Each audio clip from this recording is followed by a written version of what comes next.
नमस्कार, स्वदेश न्यूज की खास पेशकश स्वदेश सितारे में आप सभी का स्वागत है। मैं हूं भागीरथ साहू।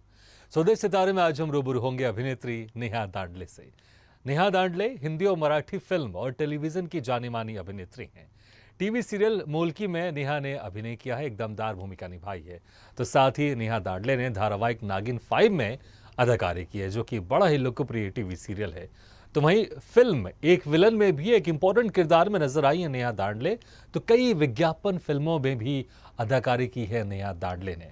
तो मराठी फिल्म चंद्रमुखी, जो कि बहुत जल्द रिलीज होने वाली है, इस फिल्म में एक अहम किरदार में नजर आएंगी नेहा दांडले। नेहा ने साथ ही मराठी टीवी सीरियल कुंडली में भी अदाकारी की है। तो क्राइम शो के कई एपिसोड्स में भी नजर आई है नेहा। तो टीवी सीरियल जोधा अकबर में भी अहम किरदार निभाया है। तो आज हम इनसे रूबरू होंगे और जानेंगे इनके अभिनय के सफर के बारे में। तस्वीरों में आप देख सकते हैं आज की हमारी मेहमान डिफरेंट किरदार में अपने सह अभिनेत्रियों के साथ, कोई एक्टर के साथ, कोई एक्ट्रेस के साथ। आप तस्वीरों में देख सकते हैं नेहा दांडले को। और इस वक्त हमारे साथ सीधे जुड़ गई अभिनेत्री नेहा जी। नेहा जी, आपका बहुत बहुत स्वागत है स्वदेश न्यूज की खास पेशकश स्वदेश सितारे। नमस्ते नमस्ते, सबको नमस्ते जी नेहा जी, सबसे पहले आपकी जो फिल्म चंद्रमुखी अभी इसी 25 सितंबर को वर्ल्ड वाइड रिलीज होने वाली, उसकी बात करते हैं। किस तरह की ये फिल्म है और किस तरह के किरदार में आप नजर आएंगे इस फिल्म में? मराठी मूवी है चंद्रमुखी। बहुत it's big budget movie. It's beautiful musical movie. Ajay Atul ji जो बहुत बड़े म्यूजिक डायरेक्टर है, उनका इसमें म्यूजिक है। श्रेया घोषाल के गाने हैं जी। और बहुत ही खूबसूरत मूवी है। ये मूवी थिएटर रिलीज हो चुकी है सर, और बहुत ही अच्छा बॉक्स ऑफिस पे फिल्म ने बिजनेस किया है जी। और इस वक्त आप उस मूवी को प्राइम अमेज़न पे आप देख सकते हैं। और नेक्स्ट वीक यानी 25 तारीख को वर्ल्ड वाइड टेलीविजन प्रीमियर होगा स्टार प्रभाव पे।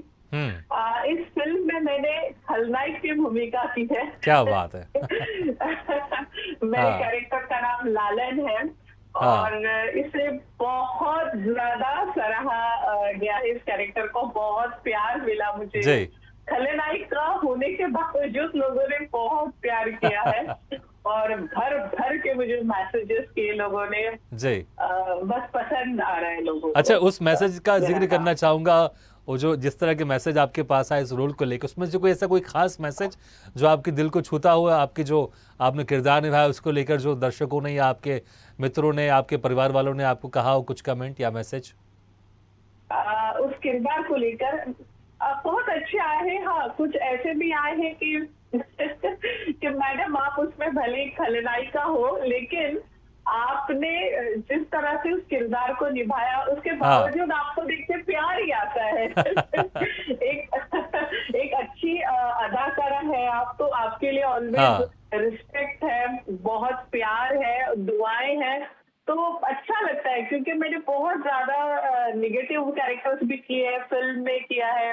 क्राइम पेट्रोल में तो आए दिन कुछ ना कुछ मेरे निगेटिव कैरेक्टर चलते हैं, बट बावजूद इसके लोग उस निगेटिव कैरेक्टर से भी उभर के उसके पीछे जो नेहा है उसको बहुत पसंद करते हैं, प्यार करते हैं। तो ऐसे भी कई मैसेजेस हैं और कभी कभी तो लोगों का प्यार इतना ज्यादा हो जाते हैं कि कहते नहीं हीरोइन से आप ज्यादा तो थोड़ा सा ठीक है जी। प्यार अच्छा, है लोगों का। उस फिल्म का और आपके निभाए हुए किरदार का कोई ऐसा फेमस डायलॉग या फेमस लाइन जो आपको बड़ा पसंद है, हम जरूर सुनना चाहेंगे। मुझे लगता है मेरे से ज्यादा हमारे दर्शक सुनना चाहेंगे।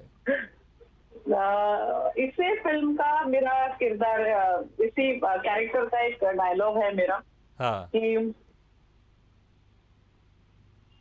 चामडीची दबडी आहे त्याला, चामडी नाही नाचिली तर चामडी कुठून मिळायची का?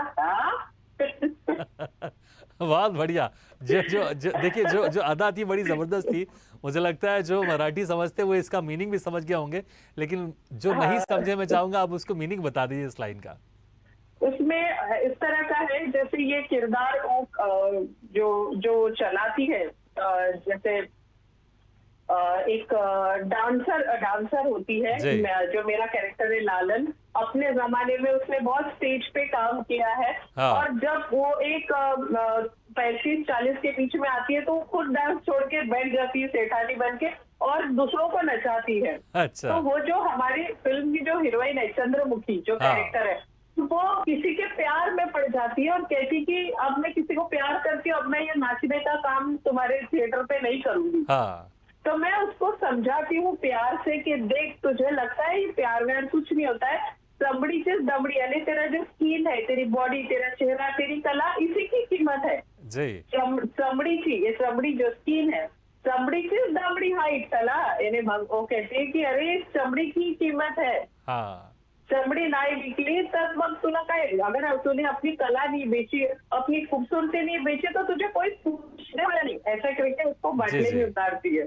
बिल्कुल, वाकई जिस अंदाज में आपने इस संवाद को बोला वो वाकई बहुत खूबसूरत अंदाज था और इसमें जाहिर है कि आपके पास इतने सारे मैसेज और इतना प्यार दर्शकों का आपको जरूर मिल रहा है। अच्छा, हम थोड़ा फ्लैशबैक में जाते हैं नेहा जी। आपकी शुरुआत कैसे जी। हुई? क्योंकि आपका जन्म नागपुर में हुआ, तो नागपुर से जी। मुंबई तक का सफर कैसा रहा? कैसे इस फील्ड में आना हुआ आपका?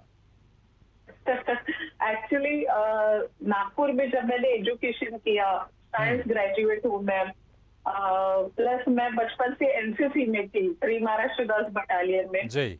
और एमबीए किया, हाँ। जर्नलिज्म किया। मैं वहाँ नागपुर दूरदर्शन पे न्यूज रीडर थी, तो नागपुर में मेरी लाइफ एकदम सेट थी जी। जैसी होनी चाहिए, काम को लेकर, एजुकेशन को लेकर, हर चीज में। और हाँ, बस मैं एक शौकिया तौर पे वहाँ पे थिएटर करती थी नागपुर में, तो उसको कोई मैंने प्रोफेशनली सोचा नहीं था। मुंबई तो हमारे लिए एक सपना था कि मुंबई जाने का भी नहीं सोचा था, लेकिन सडनली कहते हैं ना कि जो हम नहीं सोचते वो चीजें हो जाती है लाइफ में। मेरा हाँ। बहुत बड़ा एक्सीडेंट हुआ, अच्छा। कार एक्सीडेंट, ओह। और हम प्ले के लिए जा रहे थे, तो कार एक्सीडेंट में मेरे रीढ़ की हड्डी में बहुत ज्यादा चोट लग गई थी, और आई थिंक 2-3 महीने I was a bed reader, पूरी तरह से मैं बेड पे थी। तो डॉक्टर ने कहा था अब पता नहीं ये चल पाएगी नहीं, ये काम कर पाएगी या नहीं, और जर्नलिज्म किया है तो दौड़ धूप का बहुत मेहनत का काम होता है, तो ये भी ये कर पाएगी या नहीं। तो एक सबने उम्मीद छोड़ी थी, लेकिन कहीं ना कहीं मेरे अंदर ये था कि नहीं, मुझे हार नहीं माननी है। जो घर में इतने मेडल्स लगे हैं, एक्टिंग के अवार्ड्स के मेडल्स हैं, देन एनसीसी में मैं I was a sharp shooter, क्या मैं बात है। फायरिंग करती थी, कराटे करती थी, तो ये सारे मेडल जो है मैं उनको देख के सोचती थी नहीं, मैंने हिम्मत नहीं हारी। जिस दिन मैंने ईश्वर को हमेशा रोज एक प्रे करती थी कि भगवान एक चांस दो मुझे, बस इस बेड से उतरने दो नीचे, जी। तुम कितना भी टाइम लो लेकिन मेरे पाँव में थोड़ी जान दे दो, बस मैं कुछ करना चाहती हूँ, मैं हार नहीं मानूंगी।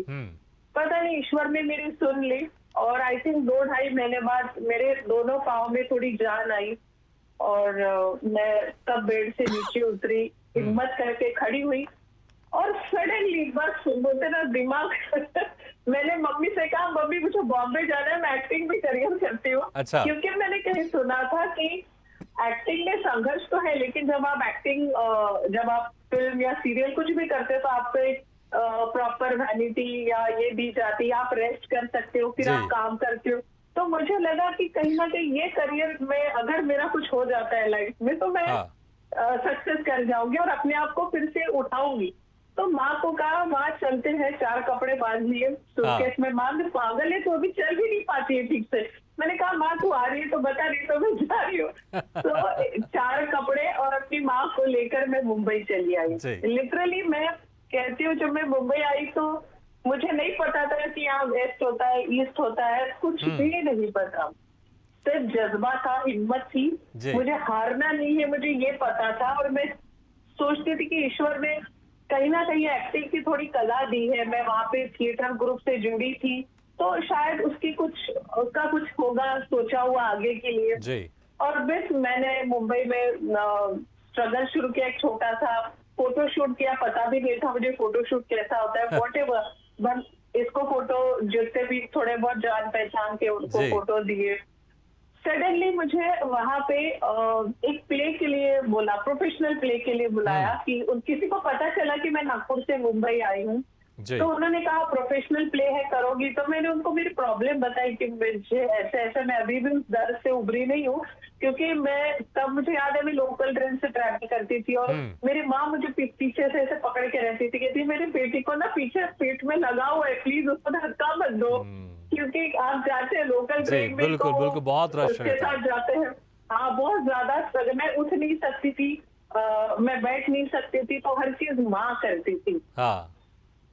तो माँ के मदद से मैंने थोड़ा स्ट्रगल किया, मुझे प्ले मिला, प्ले किया, तो उसके साथ मुझे अवघाची हा संसार के लिए एज अ लीड मुझे कॉल आया कि क्या एक बात। मराठी सीरियल है जी टीवी हम्म। के लिए, और उसमें एक कैरेक्टर है नैना चंद्रापुरकर, जो चंद्रपुर की लैंग्वेज जिसे आती है, जो विदर्भ से हो। जी। तो मेरे लिए तो थोड़े सुहाना था, क्योंकि मुझे वहाँ की विदर्भ की लैंग्वेज आती हाँ। थी। और मैंने ऑडिशन दिया और पहले ऑडिशन में मेरा फाइनल हो गया, और मेरी वो पहली एज अ लीड सीरियल थी अवघाची हा संसार, जी। जी टीवी पे, जो बहुत ज्यादा उस वक्त सुपर डुपर हिट रही। हम्म। तो वहां से ही शुरुआत हुई। फिर उसके बाद हिंदी राष्ट्रीय जो टेलीफिल्म है राष्ट्रीय, हाँ। तो वहां मुझे एक वो रहने वाली महलों की शो के लिए बड़जात्या जी का जी। आया था फोन। तो वहां मैंने ऑडिशन दिया, वहां हो गई, तो वो मेरी हिंदी पहली सीरियल रही। हाँ। फिर क्राइम पेट्रोल करते करते करते फिर वो दौर शुरू हो गया, तो वही रह हम्म। गई फिर बस। जी। अच्छा, हिंदी फिल्म भी आपने की है, एक विलन में आपने बहुत इंटरेस्टिंग जी भूमिका जी निभाई जी। है, हम तस्वीर भी दिखा रहे हैं रितेश देशमुख के साथ। तो किस तरह के एक्सपीरियंस था, और क्या ये पहली फिल्म थी आपकी, या इसके पहले आप मराठी फिल्म कर चुके थे आप? एक अंकुश 2 करके मैं पहली फिल्म कर हम्म। चुकी थी, अच्छा। लेकिन वो फिल्म बहुत ज्यादा शायद चली नहीं, हम्म। लोगों को पता नहीं। और जो एक विलन है, मैं बालाजी टेलीफिल्म की सीरियल कर रही थी, जोधा अकबर, जो जी जी। टीवी पे आती थी, हाँ। है ना। जी। बालाजी टेलीफिल्म का भी बड़ा किस्सा है कि जब हम छोटे शहर से मुंबई आते हैं ना, हम्म। तो हमें ना एक बताया जाता है लोगों से कि एक बार ना बालाजी टेलीफिल्म में काम कर लो, फिर देखना तुम्हारा नाम बन जाएगा, इट्स अ ब्रांड। हम्म। तो मैं हमेशा जाके अपने 2-4 फोटोग्राफ लेके बालाजी के बाहर खड़ी हो जाती थी अच्छा। और कहती थी ये फोटो ना एक तरह मैं आपको दिखा देना, और मुझे तो वो मुझे कहती थी ठीक है, ये बोरे भर के रखे हुए हैं, उसमें अपना फोटो डालो, जाओ, हाँ। कभी तुमको आएगा कॉल। अभी मैं देखूं वहाँ इतने सारे बोरे भर के, अपना फोटो के पीछे अपना नाम, जो भी जी। मोबाइल नंबर सब छोड़ के, ऐसे में 2 बार 3 बार 4 बार मैं हर बार उनको कहती थी मुझे कॉल नहीं आया बालाजी से, क्यों? कैसे कह रहे तू क्या तो समझते क्या अपने आप को, जा भी। तो फिर मैं सोचती थी अरे ऐसे थोड़ी, हम नागपुर से आए हैं, मैं पढ़ी लिखी हूँ, मैंने इतना एजुकेशन किया है, तो हाँ। उल्टा उसका क्या है, यहाँ पे तो जिसका नंबर आएगा, जिसको ऑडिशन को बुलाया जाएगा, तो बड़े मैं फिर भी मेरा डेली शो मराठी तो चल ही रहा था। जी। फिर एक दिन मुझे सडनली जोधा अकबर के लिए बालाजी से ऑडिशन के लिए कॉल आया। हाँ। अच्छा अच्छा, मुझे पहले याद है मैं पहले पहले नागपुर, ये बताइए कि जब आप इसके पहले कितने समय से आप वहां पर अपनी फोटो ड्रॉप करके आ रही थी उस बोरे में जिसमें बहुत सारी फोटो रहती है, कितने समय सर के बाद मैंने आपके पास ये कॉल आया? हाँ, मैंने 1 महीने में कम से कम 5 या 6 बार तो मैं जा के, मुझे क्या लगता था कि अच्छा ये मैंने साड़ी वाली फोटो डाली है, शायद मुंबई जैसे शहर में हाँ। साड़ी वाली फोटो को सिलेक्ट नहीं करते होंगे शायद। अच्छा। फिर मैं जाके अपना पैंट, जीन्स पैंट टॉप वाला वो फोटो ड्रॉप, ताकि कोई तो फोटो अच्छी लगे। जी। लेकिन वहां पे ऐसे बड़े बड़े एल्बम्स लेके, तब एल्बम चलते थे, हाँ। तो लेके बहुत खूबसूरत लड़कियां लड़के आते थे और पूरी भीड़ बाहर बालाजी के। जी। तो मैंने तो उम्मीद ही छोड़ दी थी, मैंने कहा तो भगा रहे हैं मुझको, कोई मतलब ही नहीं है यहाँ। हाँ। लेकिन मैंने उम्मीद छोड़ दी थी, उसके आई थिंक एक डेढ़ या 2 साल बाद मुझे कॉल आया।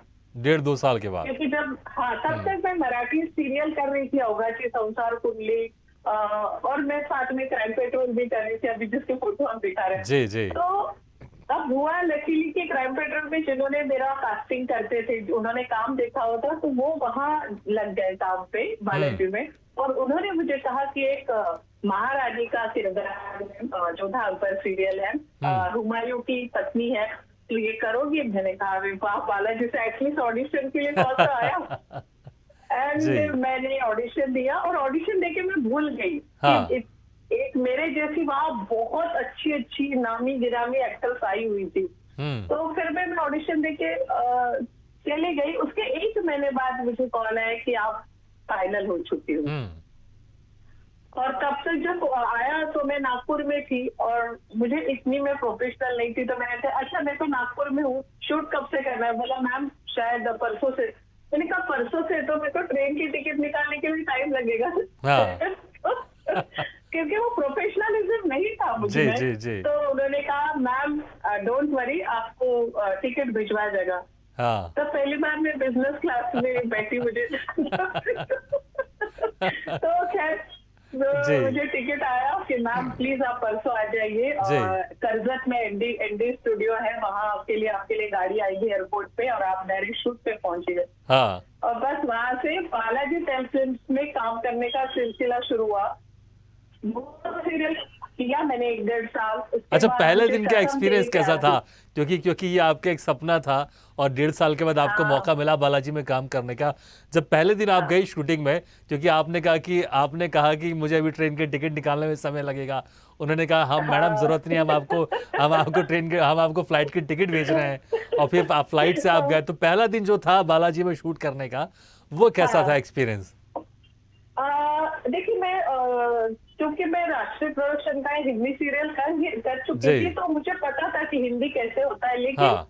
बालाजी में जब मैं गई तो एक तो बड़ी बड़ी स्टार कास्ट, मेरे अपोजिट जिनके साथ मेरा ट्रैक था वो थी अश्विनी कार्सेकर जी। अब अश्विनी कार्सेकर अपने आप में बहुत बड़ी एक्ट्रेस है, जी। बहुत गोलमाल 1, गोलमाल 2 हाँ। और 10 बहुत सारी मूवी कर चुकी हूँ, बहुत अच्छी एक्ट्रेस। जी। तो उनके साथ मेरा काम था और भी सारे। और ये जब मेरी इंटरेस्ट उस शो में हुई तो शो ऑलरेडी हिट था बहुत, तो एक प्रेशर था मुझे काम का। हाँ, लेकिन मुझे एक पता था, भले मेरे पीछे कोई गॉडफादर नहीं, मेरे पीछे कोई है नहीं, बट एक चीज है कि मैं डेडिकेशन से अपना काम करूंगी। और बिल्कुल। मैं चूंकि मेरा थिएटर बैकग्राउंड था, तो मुझे डायलॉग याद करना, उसमें वेरिएशन देना, ये मुझे पता था। जी। हाँ, बालाजी में जाके एक पता चला कि आपको 100% देने पड़ते हैं। आपके हर चीज पे काम होता है, आपको मेकअप के लेके, आपको लुक्स को लेके हर चीज परफेक्ट चाहिए होती है। तो करते गई, मजा आया, मेरे सीन्स भी बहुत खूबसूरत थे। और हाँ, बस यही था कि करजत थोड़ा सा अप डाउन था, बट हो गया। जी। हाँ, लेकिन एक बात अच्छी रही वो सीरियल के बाद, आप बिलीव नहीं करेंगे कि जिस बालाजी के बाहर मुझे भगा दिया जाता था कि जा कितने बार आएंगी, उसी बालाजी टेलीफिल्म्स के मैंने बैक टू बैक 8 शोज किए थे। क्या बात है, 8 के डेट तक। क्या बात है। अच्छा, जो वहां पर रिसेप्शन में खड़ा रहता होगा और जब आप फोटो डालने आती होंगी और जब आपने काम शुरू किया होगा, उनका रिएक्शन क्या था? कोई खास बात उन्होंने आपसे कही हो, जो जब आप पहले वहां पर आती थी फोटो लेकर और जब आपने बैक टू बैक वहां पर काम करना शुरू किया इंपॉर्टेंट किरदार में, कोई ऐसा खास रिएक्शन उनका?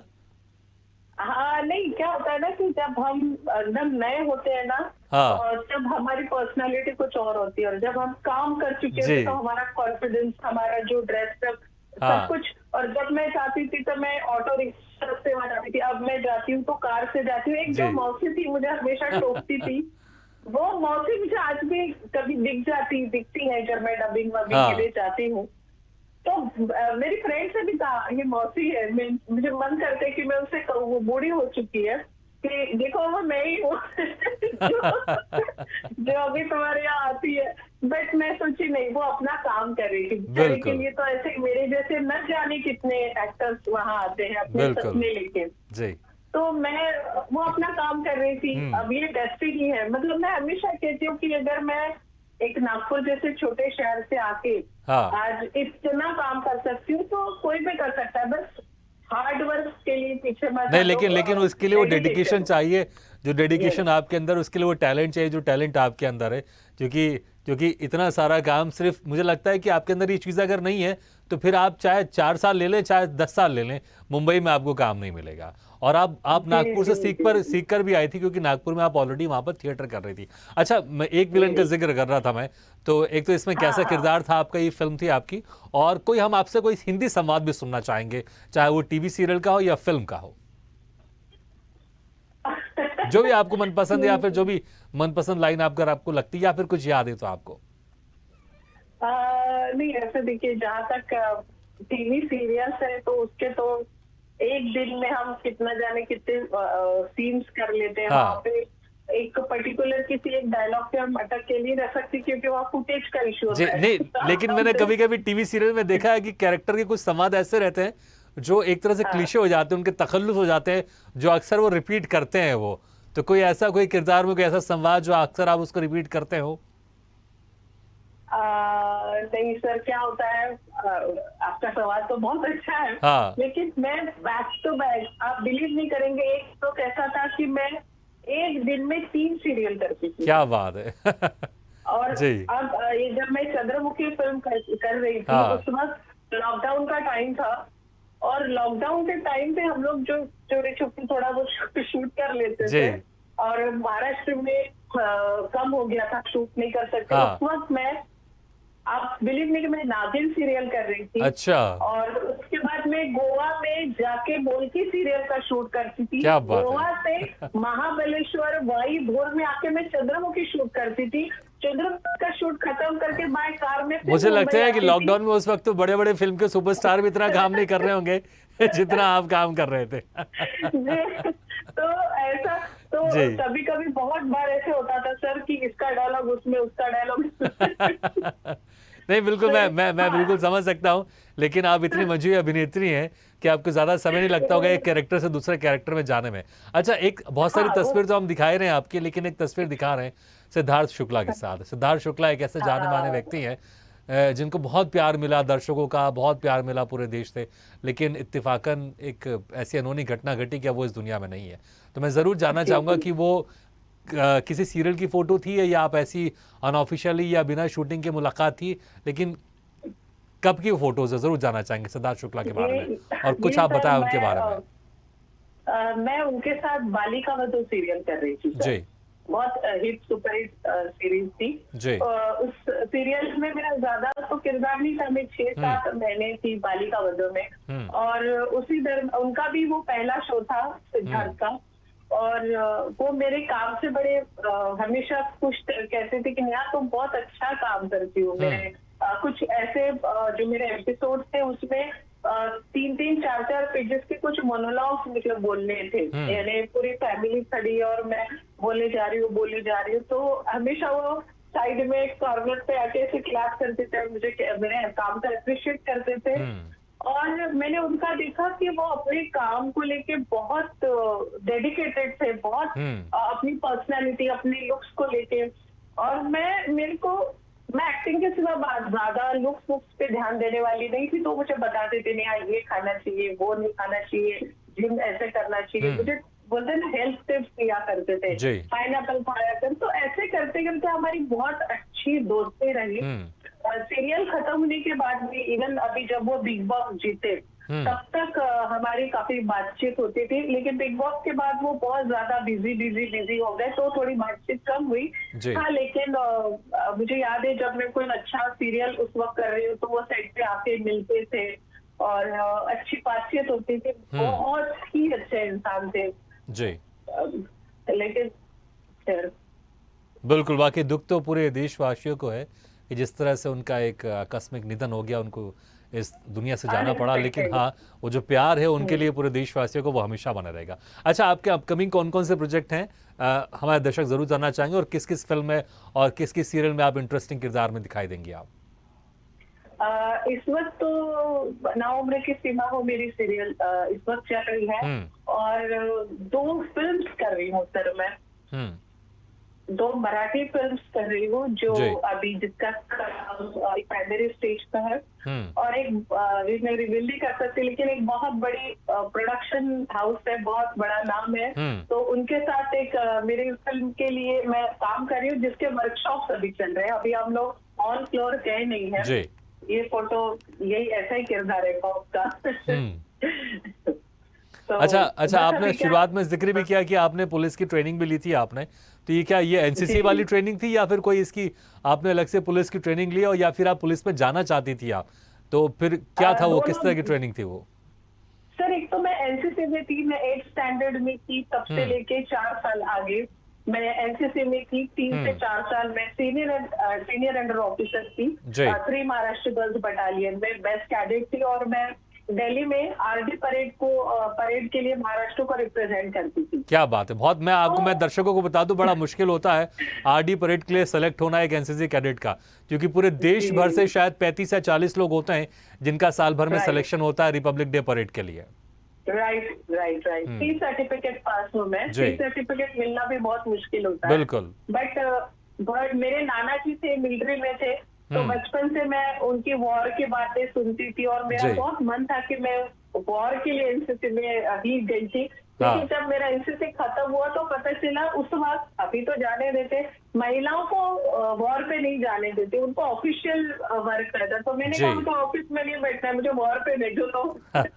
तो इसके लिए मैंने आगे उसके लिए कोशिश चलिए, की, लेकिन आपने अभिनय के जरिए आपने अपनी उस ख्वाहिश को भी पूरा किया है, क्योंकि कुछ आपने पुलिस इंस्पेक्टर की भूमिका भी निभाई है, हम तस्वीर भी दिखा रहे हैं। तो आपकी वो जो एक सपना था, कहीं आपने अभिनय के जरिए उसको जरूर पूरा किया है। नेहा जी, समय कम है जी, नेहा जी समय कम है, नहीं तो हम आपसे और चर्चा करते हैं, लेकिन जितना भी आपसे बात करके मुझे तो बहुत मुझे और ज्यादा एनर्जी मिल गई, क्योंकि आपका जो एक एनर्जेटिक स्वभाव है, वाकई ये दूसरे को एनर्जी से भर देता है। आप ऐसे ही हंसते रहिए, मुस्कुराती रहिए, और आपके जितने भी अपकमिंग प्रोजेक्ट है उसके लिए आपको बहुत बहुत शुभकामनाएं, और बहुत बहुत शुक्रिया आपने समय निकाल कर हमारे इस कार्यक्रम में शिरकत किया।